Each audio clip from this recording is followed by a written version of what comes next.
Hey there, it's Matt Adair. Welcome to the Five Factors Podcast, a conversation designed to help leaders build a great church and an even better life.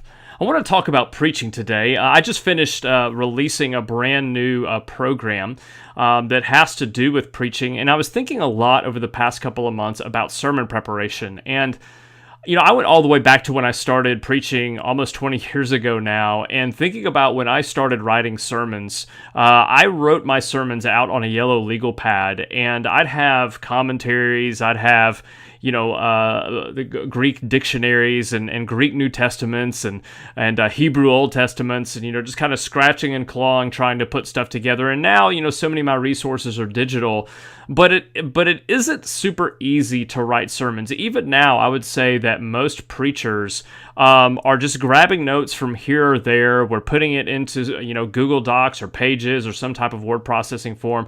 And so I just figured that there's got to be a better way for us to build the sermons that we want to present and deliver. So I called up Justin Trapp, who's got this fantastic tool called Sermonary, and I invited him to come on to the podcast just to talk about what he's learned from working with thousands of pastors. Justin started an organization called Ministry Pass, which has worked with pastors in 125 countries. It's just crazy how many people he's been able to work with. And so out of that relationship that he's created with so many pastors, he saw an opportunity to build this tool that's now known as Sermonary. And it's just an incredible resource that I want you to know about. So on today's conversation, I'm going to talk with Justin about what he's learned about working with pastors in general, and then we're going to dive in to some of the benefits of a tool like Sermonary and how it can help you as a pastor write and deliver your best sermon. So here's my conversation with my friend, Justin Trapp. I'm here with the one and only Justin Trapp. How are you doing, my friend? Hey, Matt. So good to be with you. Yeah, it's good to see you. So I saw the Chick-fil-A cup a minute ago. So if we're sitting across the table having lunch at Chick-fil-A, what are you drinking? Are we going diet lemonade, Coke Classic, like sweet tea? What are we doing here? I'm trying to do the right thing, as they would say. And so I'm doing half and half tea now. I was pounding sweet teas, but I'm going to the gym every day now.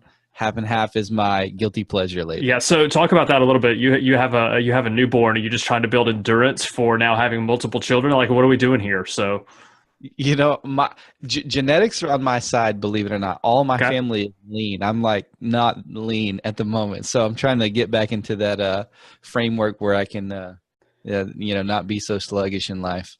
Yeah. So was that just kind of the energy management part of it? Just like, hey, I think I've got to make some changes here in order to, run my business, help the people I'm helping, lead my family, that kind of thing? Yeah. And I also, I want to be physically fit. I want to be healthy. I'm 35 now. I have just had a second son. And so I'm starting to think about longevity more than, that cookie, if you will. So yeah, that's why I'm sort of shifting my priorities in life lately. Choices and decisions. I think that's what it's kind of a broader conversation. I mean, even getting back into you starting Ministry Pass, which is this at this point has helped, a lot of people, like 50,000 churches. Is that right? In 125 different countries, and just bananas. Crazy. But tell the story about how you started that a few years ago, because I think it really does kind of come into this big picture of health that we talk about here on the Five Factors podcast of, hey, if you're going to lead for the long haul, if you're going to thrive as a leader, you got to invest in your health. So that your background and your story, I think, is helpful for us to think about the importance of health. Yeah, so I was a bivocational pastor. I was serving in a church. For my youth pastor at the time, he was my one and only youth pastor growing up, and he took over a church revitalization effort. And he said, "Hey, come help me." And so I went to help and serve there locally, and I loved it. It was amazing. And I've always been an entrepreneur, and so I had a business on the side, and I was helping some larger churches with some marketing collateral and sort of retainer services, if you will. And we did all this with no website, and I got like a dozen clients, and I was really busy. And I thought maybe we should do a website. Maybe we should have a website. I'm actually doing marketing for churches with no website. This makes no sense, right? So we introduced a website, and we got a lot of calls. But all of the people emailing and contacting us weren't these large churches that we had been serving. It was a pastor of 70 in New Caney, Texas, or a pastor of 150 in North Carolina, in the suburbs. And they needed help. and I would talk to them on the phone. And I have a heart for ministry. I've had a heart for ministry since I was 11 years old. I felt God called me at a summer camp. And so I wanted to help these guys. So we started thinking, what could we do that would serve these types of churches, these types of pastors, solo pastors, bivocational pastors, volunteer pastors. And so as I looked at my role as a bivocational pastor, I realized, the service is a big, everything is built around the service a lot of times in our church circles. And the creative elements take up a lot of time. They're important. The graphics, the sermon series concepts, promoting that, planning that, that's all very, very important.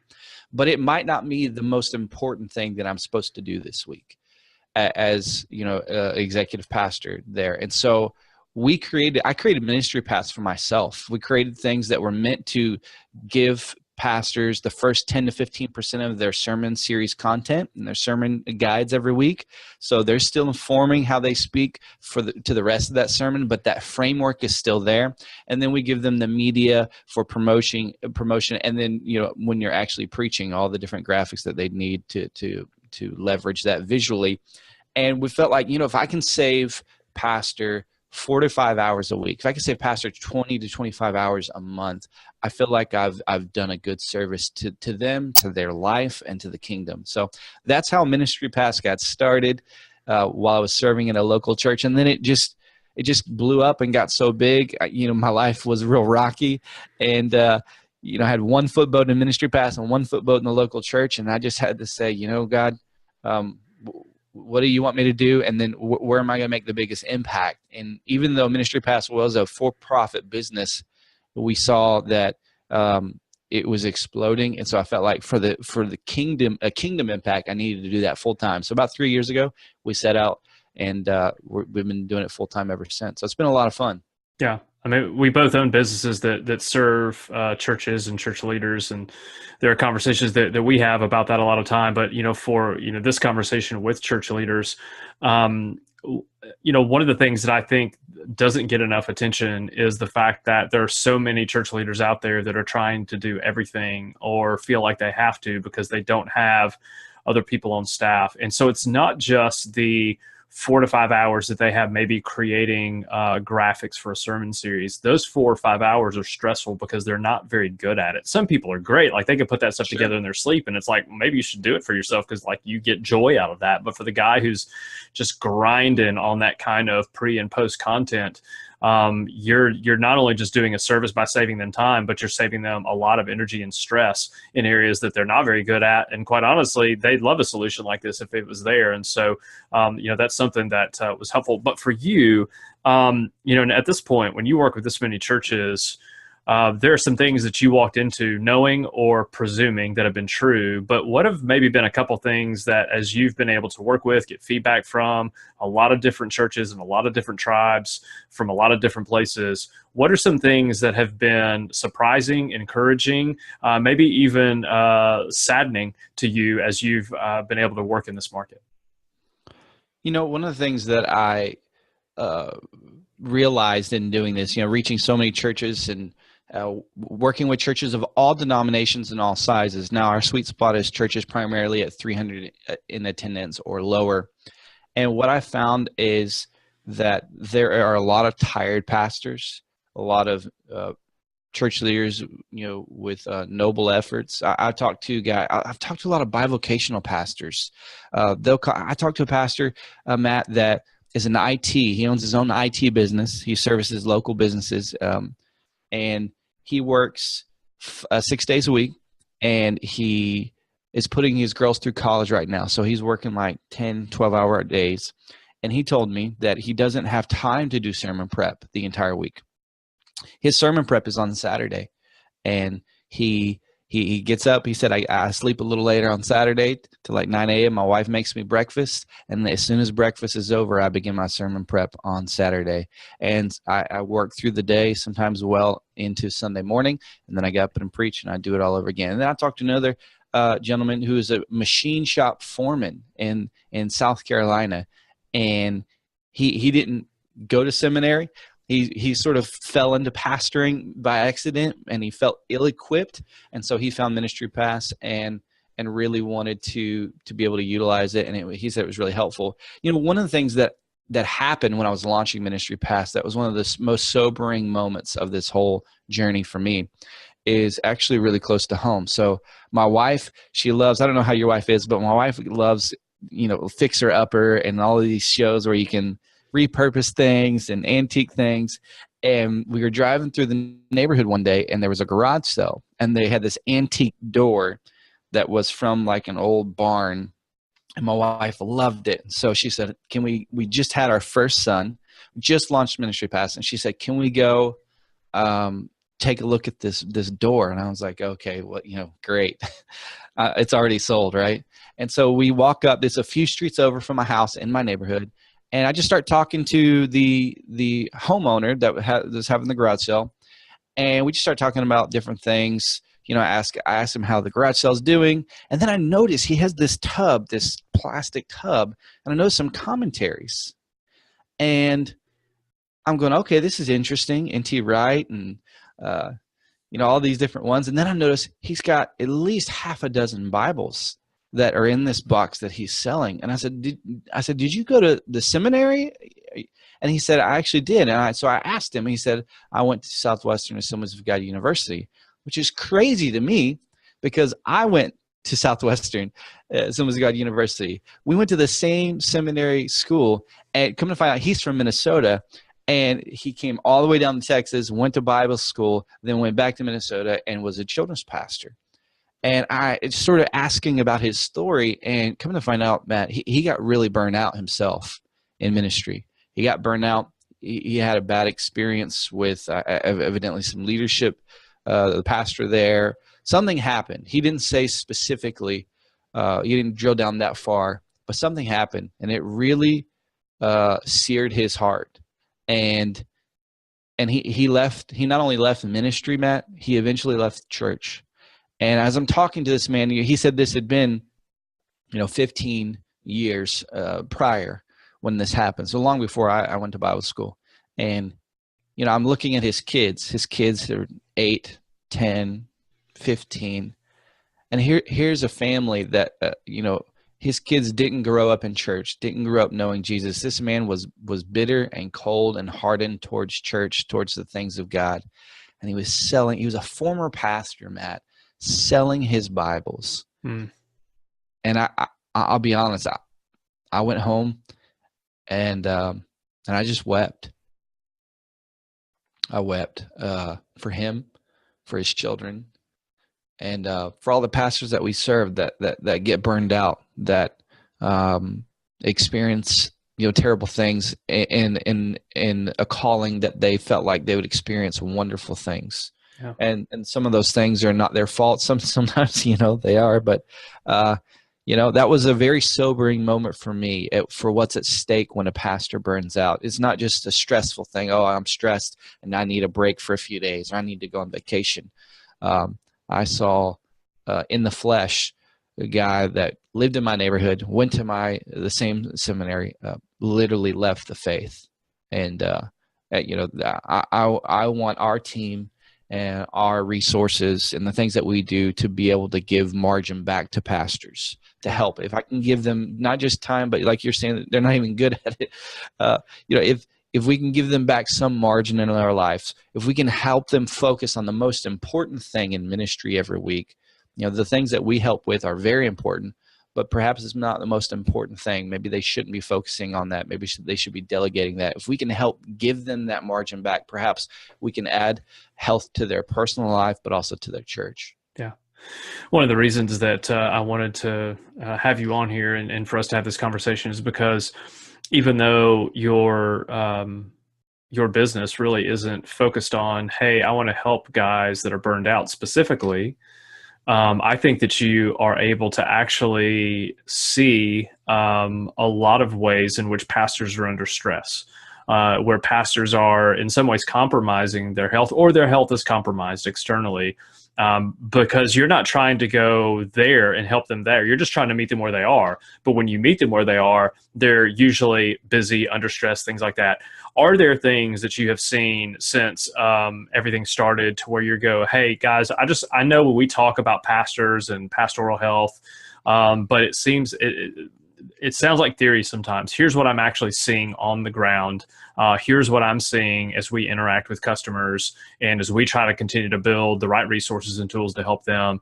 Here's what I see happening in the lives of ordinary everyday pastors that we need to pay attention to, or else we're going to have a lot more guys with stories like the one that you just told.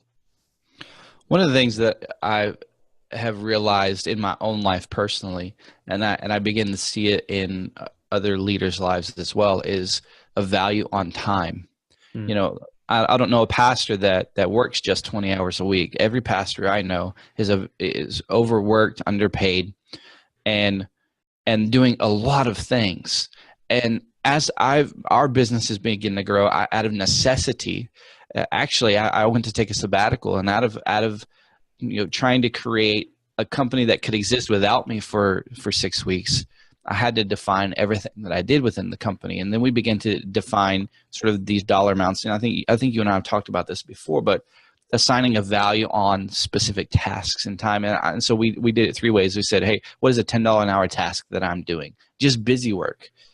And what is a $125 and so more of a specialized task? And then what is the $1,000 an hour? Now that may sound kind of trivial in church world, but what are you could just organize your tasks and your responsibilities by priority, and then the things that only you can do.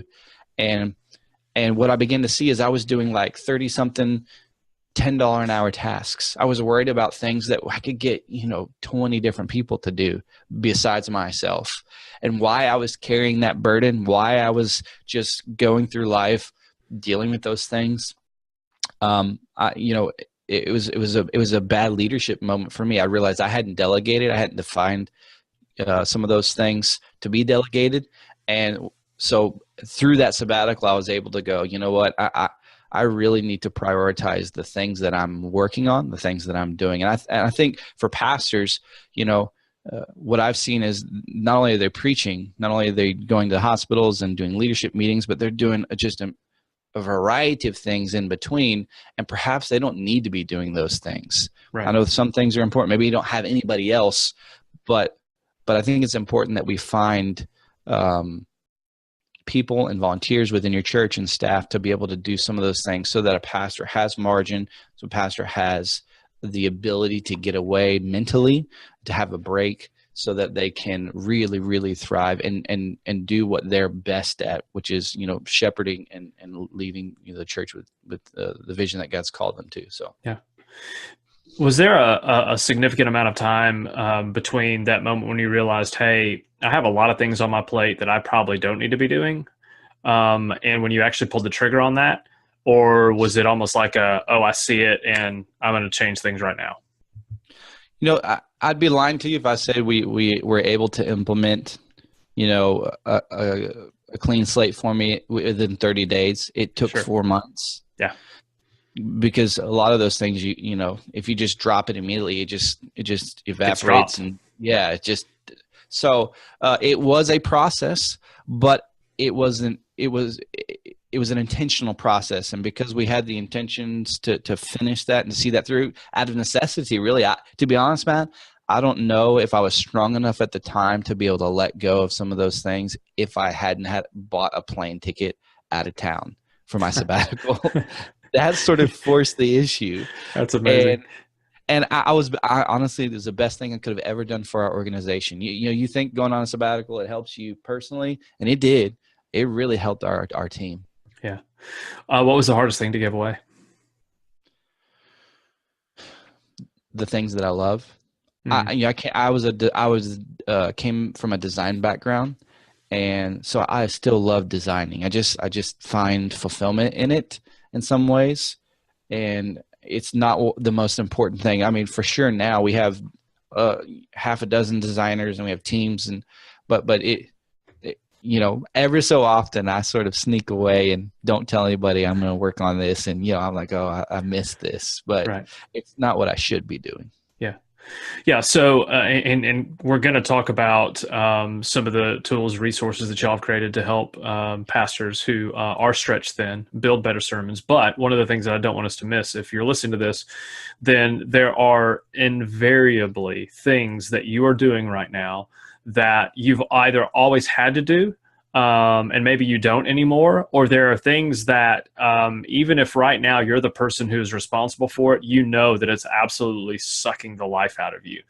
And so I just want to give you permission to begin to just do what Justin said, which is just to begin listing all the things out you do and assigning values to it.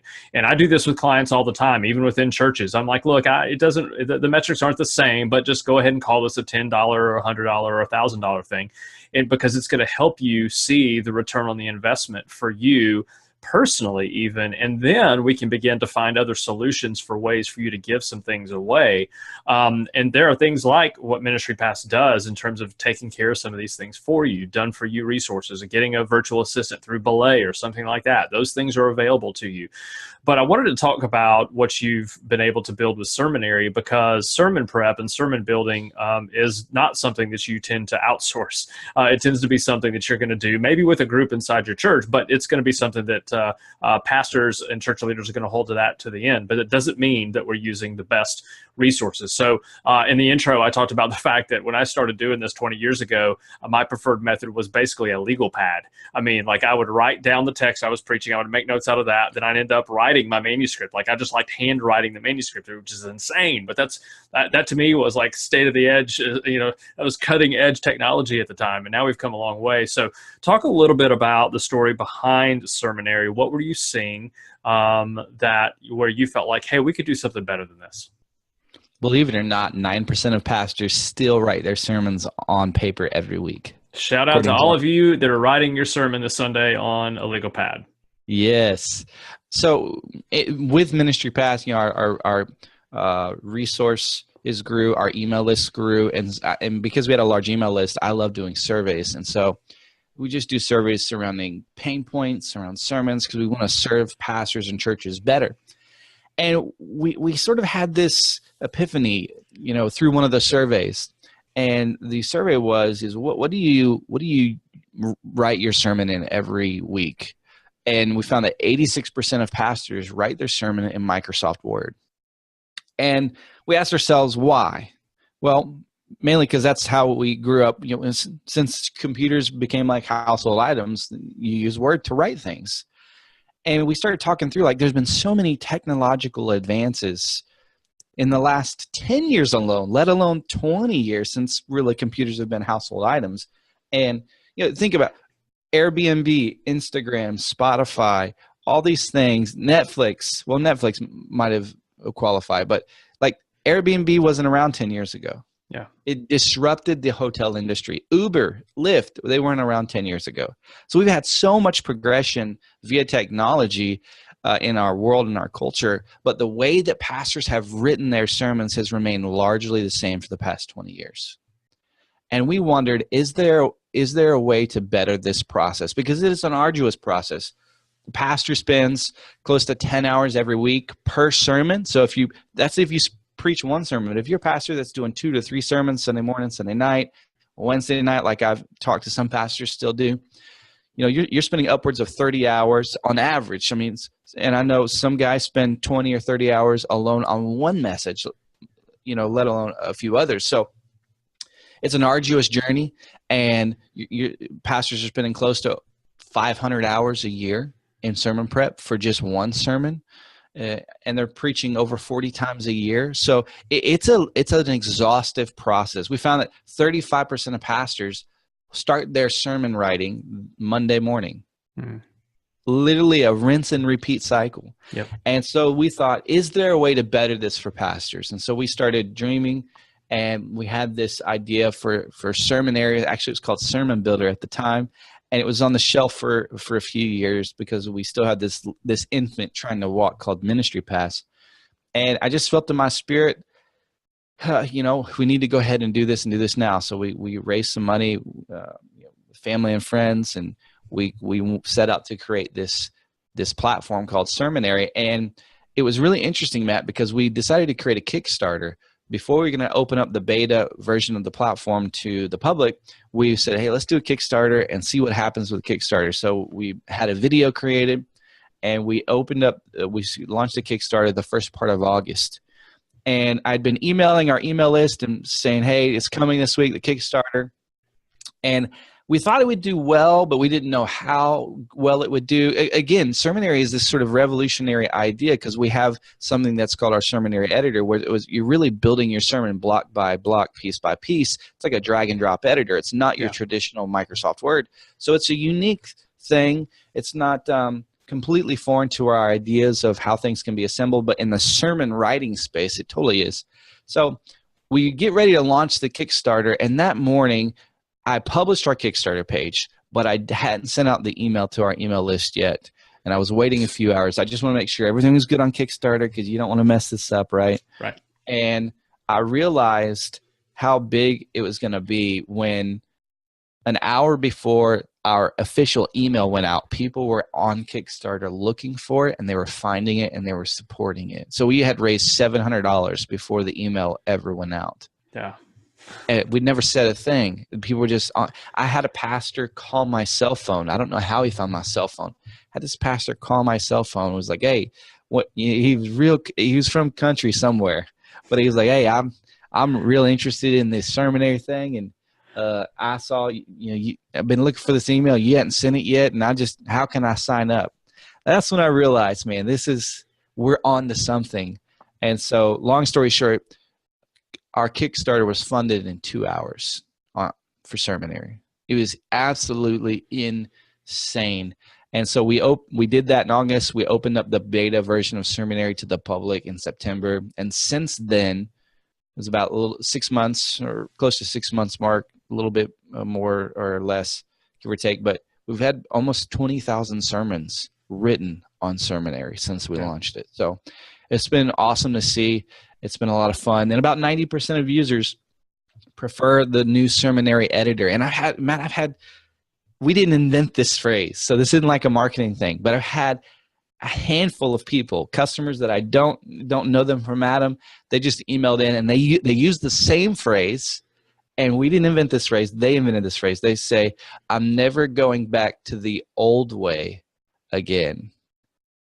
They refer to writing sermons like in Microsoft Word as the old way. And so that's when we realized, you know what, that this has legs. We need to invest a lot of time and energy and focus because this seems to be resonating with a lot of pastors.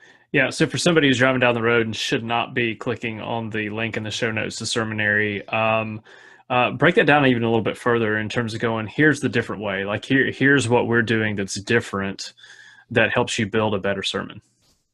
Yeah, so I can speak for me personally. The hardest part of writing a sermon for me, Matt, is the first page, the blank page. Where do I begin when that little cursor's blinking at me? It's like, okay, I can say 1,000 things. Where do I start? Sermonary allows you to have. We have different content. We have different blocks, types of blocks. We have like a scripture block and a paragraph block and a title block and an illustration block. And so you can build your sermon block by block. We also have templates. So we have Andy Stanley's Me, We, God, You, We. We have a verse by verse running commentary template. So a pastor can start with that structure and they can go in and add their own blocks. You can move the blocks around. How many times have you been in Word where you're like, you know what, I think this story fits a lot better towards the end and not at the beginning. So you're trying to copy and paste and scroll down multiple pages. With Sermonary, you just literally just drag it and it moves and it resets. And then what happens when you get ready to preach is you just click podium mode and it flattens our editor. It puts a clock or a timer at the top and you can see your notes in the various blocks and formats. It's a beautiful way to view, because you're writing a college term paper. So how do you take those notes and assemble that in a way that's just easy to scan quickly while you're teaching? And so whether you manuscript or you just need highlighted points, Sermonary is really, really a beautiful experience. Yeah. So one of the things that I've told people a couple of times, you gave me an opportunity to just kind of look at it before it got out there. And I told you pretty quickly, hey, I'm not necessarily your target because I don't preach with notes, and I don't, and even the way I build my sermon with my mapping, but with the coaching clients we have, with our preaching program, we do work through this. We do talk about it. Sermonary is becoming more and more a part of that program, which I'm excited about. Is the thing that I think if you're listening to this, that if you're frustrated, or if you're, somehow going to grab a shoe while you're driving and want to throw it at the windshield, is because if you might be thinking, oh, so this is basically somebody else's sermon. No, that's not what we're saying. It's not taking away the work that you have to do to listen to the Holy Spirit, work through your original languages and commentaries and all that kind of stuff. What it's saying is that there is part of you that does things every single week that aren't always second nature to you, that you basically burn time and energy trying to figure out, what do I do next? Sermonary basically says, we're going to basically take away that question for you. We're going to answer it for you and then go, here you go. We're just basically giving you the template, not the content, but the framework that you then get to fill in. This is the exoskeleton of your sermon. And then you get to put whatever, however big you want to put the muscles and everything on it. That's yours. But this is what Sermonary is going to provide is that way. And I think the presentation method is really helpful. It's going to be a lot better than you printing out your notes and the printer doesn't collate them right that day, and you're halfway through your message and 15, 20 minutes in, and you're like, wait a minute, I don't think that's the right next page. So this is going to eliminate some of those things that we've all had to do, experiencing the shuffling of paper around. So I think it's really a beautiful tool that y'all have created. I'm excited about it, and excited about how many people are jumping in on it.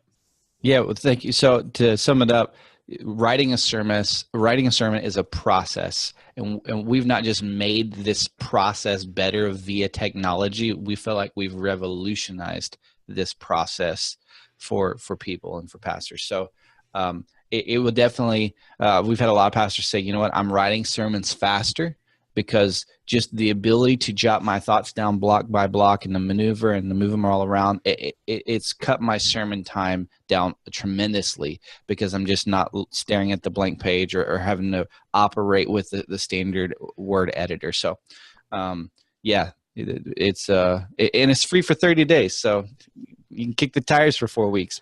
Yeah, and we're going to link that up, and so you'll have an opportunity to go try it out. So if you're a manuscript guy and you do that, and that's how you write your sermons, then I think you're kind of crazy if you don't at least go in and try it. Because again, I think some of the challenges that it overcomes the challenge of time. It's going to save you some time. It overcomes the challenge of process that especially some of us big picture, intuitive kind of people, man, we can't do two things 2 days in a row the same. We're always trying to be a little bit different, but we also know that sometimes we're just trying to be a little bit too cute. And we know that we don't really need that. We've preached long enough. We kind of know our general rhythm. There are enough different kind of templates and contexts here that I think it's going to be able to at least give you something to at least work and play with for 30 days and see if this isn't a right solution for you. And so, I'm really grateful for it. Anything else, Justin, as y'all are working on this as a team, that you're going, here's really some other challenges that we're trying to overcome for preachers. Here's some other obstacles that we're basically trying to knock down and take away to keep men and women who are preaching God's word from being able to do the work that they're supposed to do. As it relates to sermonary and sermon writing, one of the things that we realized in our survey is the question was, what do you need the most help with, or what would be most helpful this Sunday regarding your sermon? And the number one answer was sermon illustrations, which was interesting to me because there's so many sermon illustration websites, but evidently there are a lot of old illustrations and there are a lot of redundant illustrations.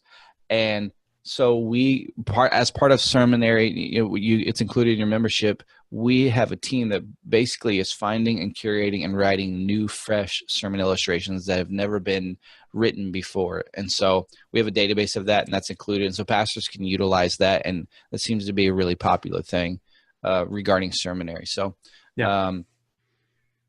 Is that what you're asking? No, I think it's great. I think that's what we want to be able to do in this conversation is, if you're listening to this as a church leader and if you're a pastor, you're absolutely thinking about sermons, is we wanted to just come in and go, hey, maybe you haven't even thought of a different way to be able to build your sermon.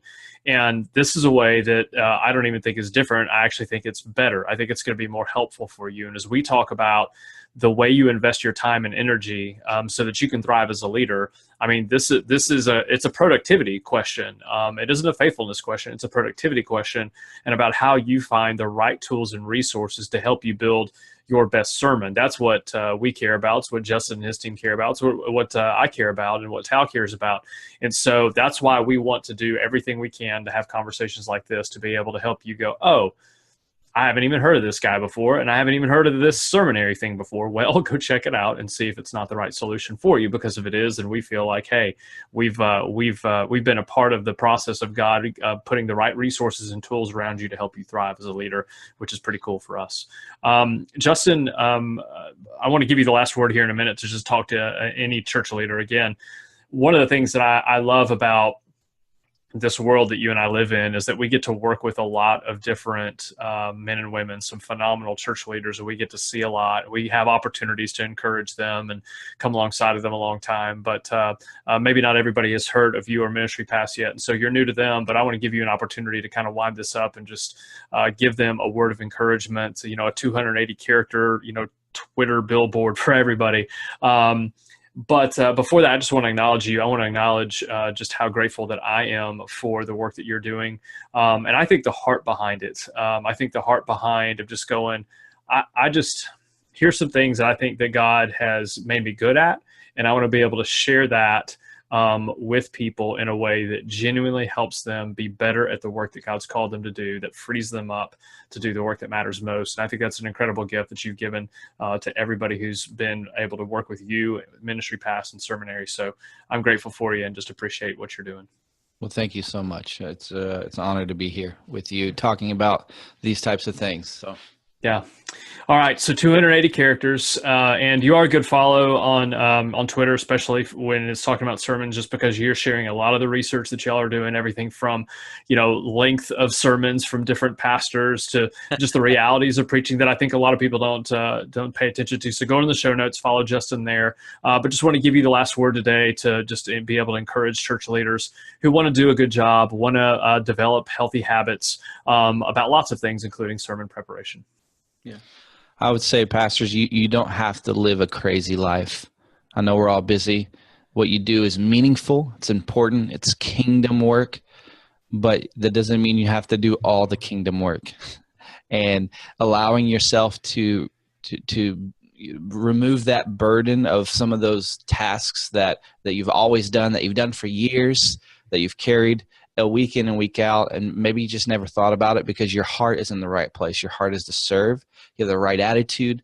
But to ask you, I would challenge and encourage you to ask yourself this question: should I be doing this? Can 20 other people at our church be doing this instead of me? And I hope that you're able to lift that burden of some of those tasks and responsibilities off you so that you can have more margin in your life personally with your family, but also it'll give you margin to be able to focus and have more time to the most important things at your church and in your life and in your family. The things that only you can contribute, the things that only you can do, the things that make you special as the leader, that you are specifically equipped for. And I hope you're able to find that clarity and to find that resolve to sort of declutter some of your tasks and responsibilities so that you can really, really thrive in your areas of strength. It's a good word. Thanks, brother. Well, thanks again to Justin Trapp for taking time out of his schedule to sit down with us and have a conversation about preaching and tell us a little bit more about Sermonary, which I really believe is a resource that you're going to love to get your hands on. So here's what I want you to do.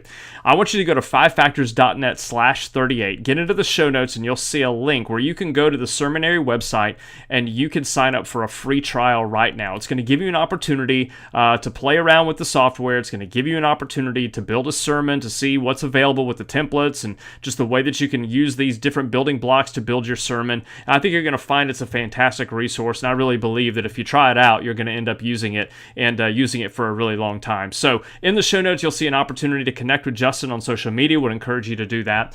Would also encourage you, if you haven't done this yet, to go ahead and subscribe to this podcast, because each and every week we're having conversations. Sometimes it's real tactical about some of the best tools that are out there. Sometimes we're really kind of digging into the weeds about what it takes for you and I to stay healthy and thrive as a leader. So just week after week, I promise you that we're going to continue to have great conversations just like this. So instead of you having to remember to download it every week, go ahead and subscribe wherever it is that you listen to podcasts.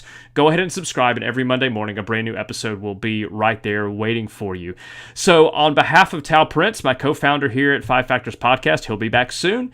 It's my honor and pleasure to bring you another episode of the Five Factors Podcast. We'll see you next Monday morning. I'm going to be on with my friend Scott Magdalene. We're going to talk about what it takes and some of the best tools out there right now to help you disciple the people in your church. Until then, I'll see you next time. Have a great day, and God bless.